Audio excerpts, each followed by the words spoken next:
இது வந்து எங்க ஊர்ல வந்து இந்த சாப்பாடு வந்து பொட்டல சோறுங்க. எங்க வாரு நீங்க தள்ளுவண்டி கடையில எங்க வாரு 20 ரூபா பொட்டல சோறு இது. இது இப்போ வந்து 30 ரூபாய் ஆயிருக்கு. இதே எலுமிச்சம்பழம் தேங்காய் சோறு கிடைக்கும், புளி சோறு கிடைக்கும். இதோட வந்து தொட்டுக்கிறதுக்கு ஒரு ஊறுகாய் கொடுப்பாங்க, அவ்வளவுதான். ஜம்முன் இருக்கு. வணக்கம், நான் உங்க Shabdina. Welcome back to Shabdina's kitchen. இன்னைக்கு நம்ம எந்த ஊருக்கு வந்து பார்த்தீங்கன்னா கோயம்புத்தூர்ல இருக்கும் கவுண்டம்பாளையம். இன்னைக்கு வந்து நம்ம பார்க்குற ரெசிபி நம்ம அன்றாட நம்ம வீட்டில் பண்ணுற ஒரு ப்ரிப்பரேஷன். காலையில சாப்பாடு வச்சு மிச்சமாயிடுச்சுன்னா நைட்டு இந்த சாப்பாடு தான். நைட்டு வச்சது மிச்சமாயிடுச்சுன்னா காலையில புளி சோறு தான். எல்லாருக்கும் ரொம்ப பிடிக்கும். எங்க போறனாலே ஒரு தக்காளி பொட்டல சோறு வாங்குவாங்க. அதான். ஆமா, கண்டிப்பா வந்து டிஃபன் பாக்ஸ்ல போட்டு போவாங்க, இல்லை கட்டி எடுத்து போவாங்க. அந்த அளவுக்கு சூப்பராக இருக்கும். தக்காளி சாதம் கொங்கு ஸ்டைலில் எப்படி பண்ணுறாங்க கேட்டு தெரிஞ்சுக்கிறோம். தக்காளி சோறுன்னு சொல்லுவாங்க, நாங்கள் வந்து தக்காளி போட்டு தாளிச்ச சோறுன்னு சொல்லுவோம். இது வந்து நான் சின்ன பிள்ளையிலேருந்து சாப்பிட்ருக்கிறேன். எங்கள் அம்மா செஞ்சாங்க, பாட்டி செஞ்சாங்க.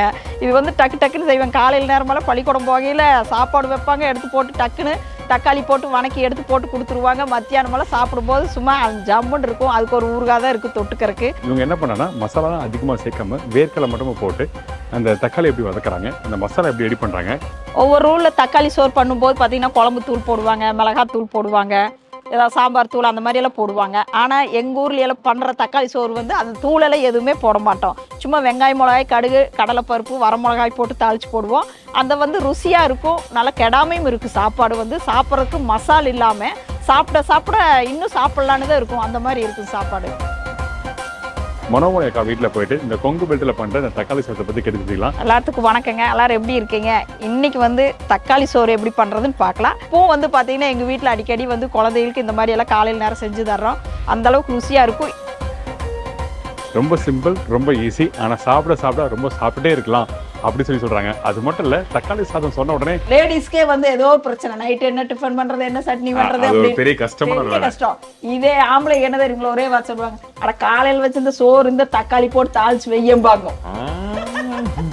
ஏன்னு கேளுங்க, லேடிஸ்க்கு வேலை அதிகம் கொடுக்க வேண்டாம்னு நினைப்பாங்க. கரெக்டான விஷயம். நீங்க இது வணங்குற வரைக்கும் பாத்துட்டு இருக்கிறீங்க, நான் போய் சோறு எடுத்துட்டு வர்றேன். தங்கத்தை பாத்துக்கிற மாதிரி பாத்துக்கிறேன்.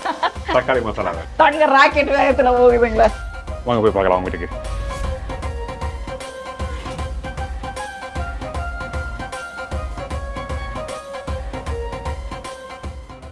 வணக்கம். வணக்கம். சௌக்கியமா? ரொம்ப சௌக்கியம். நல்ல விஷயம், நல்ல விஷயம்.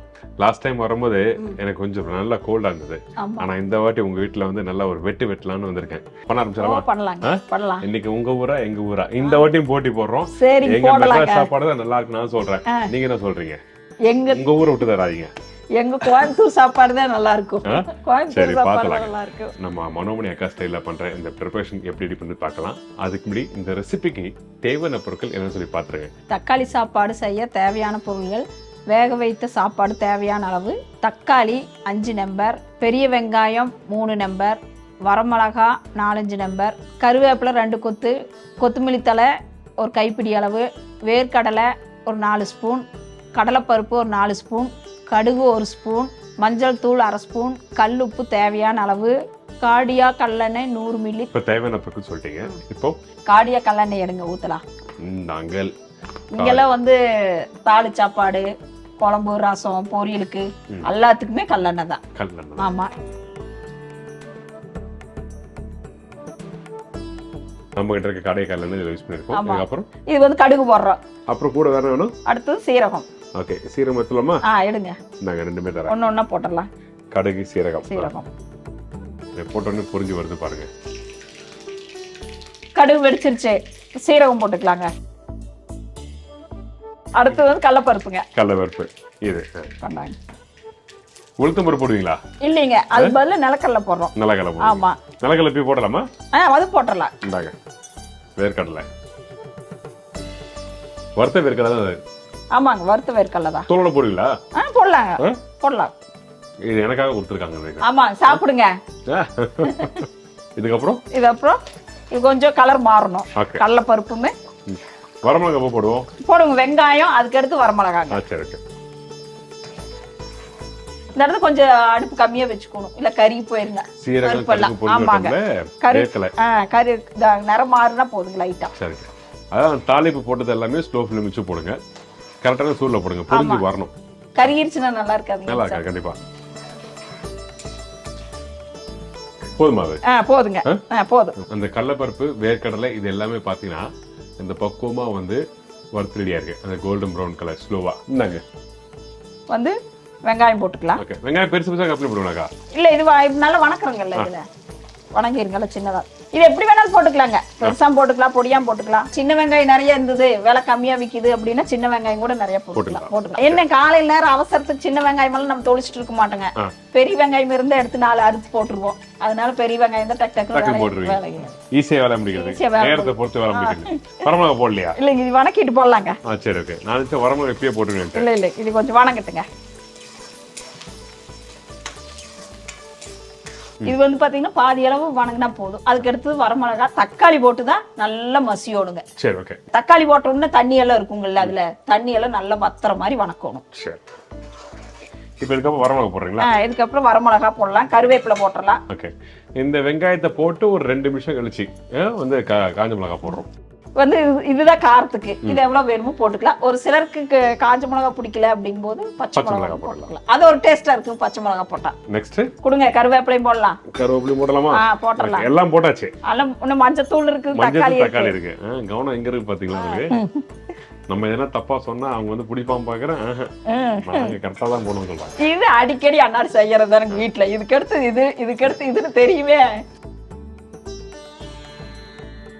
அடுத்தது வந்து தக்காளி போட்டுடலாம். அந்த வெங்காயம் வந்து பக்கம் காமிக்கிறீங்களா? இதா? ஆமா. சரி ஓகே. அந்த வேர்க்கடலை, காஞ்ச மிளகா, கருவேப்பிலை இதெல்லாம் போட்ட பிறகு பாருங்க அதே கலர்ஃபுல்லா இருக்கு. ஆமா. அந்த வெங்காயம் பிரைட்டா இருக்கா? வேற சூப்பரா இருக்கு. இது வந்து ஒரு பெரிய இதே இல்லைங்க, டக் டக்குன்னு செய்யலாங்க இது. இந்த தக்காளி இப்போ வந்து ஒரு 3 பெரிய பழங்க, 3 வெங்காயம் போடலாங்க. 2 ஒரே அளவு தான்? ஒரே அளவு போடலாம். சரி ஓகே. தக்காளி கொஞ்சம் அதிகமா இருக்குங்க. சின்னதா இருந்தா ஒரு 4-5 போடலாம். புரியுது. ஏன்னா இது வந்து டேஸ்ட் தக்காளி டேஸ்ட் தானுங்க. சரி ஓகே. 1-2 கம்மியா இருந்தாலும் பிரச்சனை இல்ல, எச்சா இருந்தாலும் பிரச்சனை இல்ல. தப்பு இல்ல. இப்போ மஞ்சள் போட்டுருமா? போட்டுறலாங்க. சமைக்கவே தெரியாதவங்க கூட இந்த மாதிரி மெத்தட்ல பண்ணிட்டு போயிடலாம். ஈஸியா சொல்றாங்க. ஆமா. ஆனா அது காரம் இருக்கா புளிப்பு இருக்கான்னு சொல்லி நான் கடைசியா உங்களுக்கு சொல்றேன். சொல்லுங்க. அன்னைக்கு வந்து மசாலா போட்டு செஞ்சோம். அது வந்து என்ன பண்ணணுமோ? குஸ்கா. என்ன குஸ்கா? தக்காளி குஸ்கா. தக்காளி குஸ்கா. பிரியாணி குருணையில செஞ்சோங்க. வேற level kuska. Very good taste. அதே மாதிரி நிறைய பேர் ட்ரை பண்ணி பார்த்து ஃபீட்பேக் கொடுத்தீங்க. நான் வேணா அந்த லிங்க் ஒன்று தரேன். இன்னைக்கு வரைக்கும் அதுக்கு ரொம்ப வரவேற்புங்க. இப்போ பண்ணிட்டு சூப்பரா இருக்குது. எங்க வீட்டுல வாரத்துல 2 நாள் இந்த மாதிரி சாப்பாடு தான். குழந்தைகளுக்கு ரொம்ப பிடிச்சது, வீட்டுக்காரருக்கு ரொம்ப பிடிச்சதுன்னு எல்லாருமே ரொம்ப ஃபோன் பண்ணி நல்லா இருக்குது, நல்ல ஃபீட்பேக். மஞ்சள் போடுறோமா? ஆமாங்க. மஞ்சள் தூள், உப்பு போட்டுடலாங்க. மஞ்சள் தூள் இந்தாங்க. அடுத்தது உப்பு. மஞ்சள் தூள் ரொம்ப வேண்டாங்க. சரி ஓகே. இதுக்கப்புறம் உப்பு சாப்பாட்டுக்கும் இதுக்கு தேவையான அளவு உப்பு போட்டுடலாம். சரி ஓகே.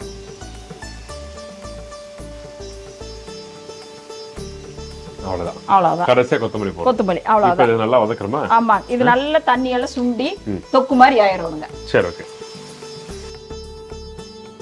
இப்போ இது வடக்கல் வச்சு வணக்கறதுக்கு முன்னாடியே நான் அரிசி வந்து ஊற வச்சு குக்கர்ல விசில் விட்டு இறக்கிட்டு வந்திருக்கிறேன். சரி ஓகே. இது வணங்குறதுக்கும் விசில் அடங்குறதுக்கும் சரியா இருக்கும். சுட சுட எடுத்துட்டு வந்து போட்டு சாப்பாட்டை போட்டு கிளறணும்னா சும்மா சுட சுட தக்காளி சோறு சாப்பிடலாம்.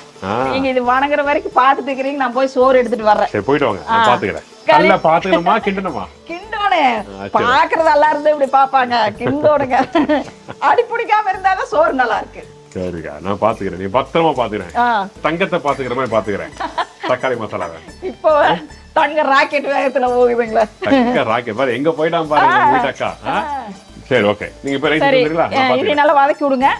நான் போய் சுட சுட சோறு எடுத்துட்டு வந்துடுறேன். சரிங்கக்கா, வாங்க. நான் அப்படியே பத்திரமா பாத்துக்கிறேன். பத்திரமா பாத்துக்க. பொக்கிஷம் நமக்கு. அது நல்லா இருந்தா தான் நல்லா இருக்கு சோறு ருசியா. கண்டிப்பா. எப்படி பார்த்து எப்படி சொல்லிட்டு போறாங்க பாத்தீங்களா? நம்ம பத்திரமா பாத்துக்கலாம்.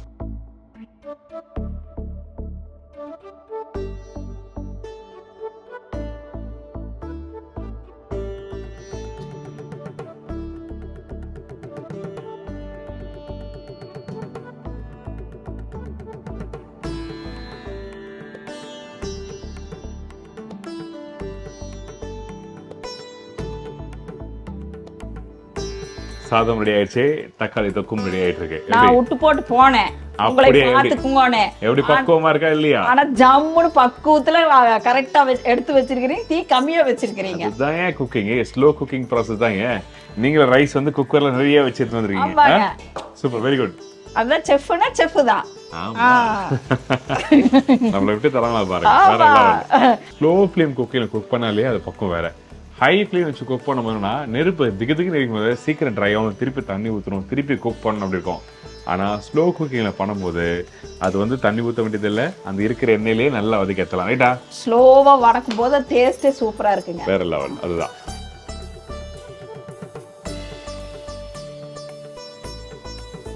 அப்படியே உடச்சிங்க. நான் கொஞ்சம் குக்கர்ல வச்சதுனால ஆமா கொஞ்சம் கட்டி கட்டியா இருக்கும். ஆமா, போதுமா? இன்னொரு கரண்டி போடுங்க.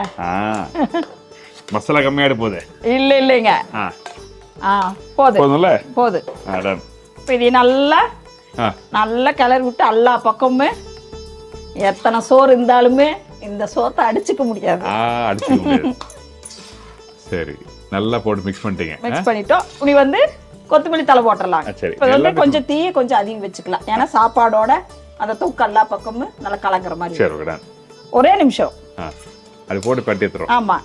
அந்த இடத்துல கவனிச்சிங்களா, இந்த மிளகாய் தூள் எல்லாம் எதுவுமே போடவே இல்லை, வெறும் தக்காளி மஞ்சத்தூள் மட்டும் தான் போட்டோம். அந்த தக்காளியை வதங்க அந்த கலர் வந்து எடுத்து கொடுத்துருப்பாங்க. இதான் கலரே பாருங்க எப்படி இருக்குன்னு. நைஸ். கொத்தமல்லி வேணுமா நமக்கு? ஆமா, அவ்வளவுதான்.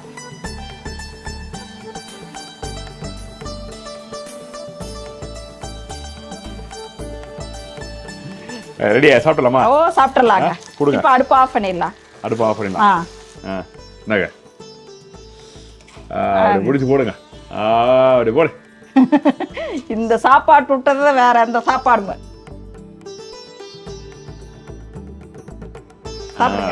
தொட்டுக்கு எதுவுமே தேவையில்லை. அவங்க சொல்ற ஊறுகாய், நம்ம வீட்டு சைடுல இருந்து அப்பளம் சுட சுட சாப்பிடுங்க.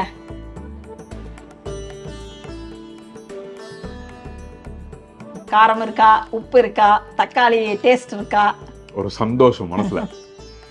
இந்த மாதிரி சுட சுட செஞ்சு கொடுத்த உடனே நான் சாப்பிடும் போது அப்பா நல்லா சொல்றா, நல்லா சாப்பிட்றான்டா, திருப்திடா அப்படி சொல்லுவோம்ல, அந்த மாதிரி எனக்கு ஒரு சந்தோஷம். சாப்பிடும் போது அந்த கடலைப்பருப்பு கடிக்கும் போதோ, அந்த வேர்க்கலை கடிக்கும் போதோ, அந்த தக்காளி ஒன்று கடிக்கும் போது அந்த புளிப்பு தன்மையோட சாப்பிட்றது வேற லெவல். ரொம்ப சந்தோஷம். ஃபர்ஸ்ட் கிளாஸ் தக்காளி சாதம் ட்ரை பண்ணி பாருங்க. அது பர்டிகுலராக அந்த கடலை ஊற்றி அந்த வேர்க்கடலை போட்டு அந்த சாதத்தோட மிக்ஸ் பண்ணுறது கரெக்டாக சூப்பராக இருக்கும். நான் கொஞ்சம் சாதம் அதிகமாகிடும்னு நினச்சேன், ஆனால் கரெக்டாக இருக்கு. Very good. இதுதான் கட்டு சோறு. பொட்டல சோறு. 20 ரூபா பொட்டல சோறு அப்படி இருக்கு. Very good. இன்னொரு ஹைலைட் பார்த்தீங்கன்னா இதில் வந்து அந்த வேர்க்கடலை தான். ஆமா, இது தொட்டுக்கு எதுவுமே தேவையில்லை இந்த மாதிரி பக்கத்தில் பண்ணும்போது. ஏன்னா வேர்க்கடலை நறுக்கு கடிக்கும் போது இன்னும் சூப்பராக இருக்கு, ஹைலைட்டாக இருக்கு. Very good. சரி, ஓகே, தேங்க்யூ ஸோ மச். ரொம்ப நன்றி. ஒரு வெரி குட் தக்காளி சாதம் சொல்லி கொடுத்ததுக்கு. எனக்கு உங்க நம்பர் கொடுங்க. நீங்களும் இந்த மாதிரி சாப்பாடெல்லாம் மிச்சமாச்சுன்னா இந்த மாதிரி தக்காளி தொக்கு செஞ்சு தாளிச்சு சாப்பிட்டீங்கன்னா ஒரு வேளை டிஃபன் வேலையே முடிஞ்சிடும். அந்த அளவுக்கு டேஸ்ட்டாக நல்லா இருக்கும், சுவையா இருக்கும். ஒரு பொரியல் இருந்ததுன்னா அப்பளமோ ஊறுகாயோ அந்த மாதிரி வச்சு சாப்பிட்டுக்கலாம். நீங்களும் இந்த மாதிரி எல்லாம் செஞ்சு சாப்பிட்டு பார்த்துட்டு எப்படி இருக்குன்னு சொல்லுங்க. வீட்டு முறைப்படி வந்து மசாலா ஐட்டம், ஸ்வீட்டு, காரம் அந்த மாதிரி எல்லாம் சுத்தமான முறையில் செஞ்சு தர்றோம். யாராவதுக்கு வேணும்னா எங்களை கான்டாக்ட் பண்ணலாங்க. ரொம்ப நன்றி. என் பேர் மனோன்மணி. ஃபோன் நம்பர் வந்து 9952809354, கவண்டம்பாளையம், கோயம்புத்தூர். கண்டிப்பாக கான்டாக்ட் பண்ணுவாங்க. நிறைய பேர் வந்து நீங்கள் செஞ்சு தர பழக்கம் நல்லா இருக்குன்னு சொல்லியிருக்காங்க. கண்டிப்பாக ட்ரை பண்ணுவாங்க.